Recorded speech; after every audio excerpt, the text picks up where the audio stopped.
Uşaklarım puding mi yiyorlarmış? Lütfiye ablaları mı yapmış? İnternette, televizyonda da yumruk üstü yumruk izliyorlar, değil mi? Girdik bizim kanala.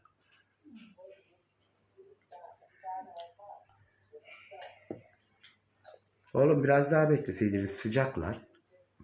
Bak ben yemiyorum, benimki soğusun.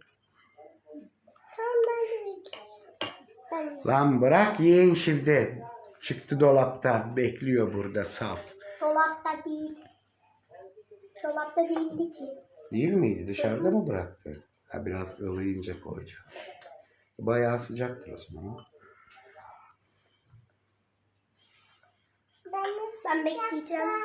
Bekleme oğlum, ye. Soğumaz. Soba yanıyor. Mal. Geçti o. İş işten geçti.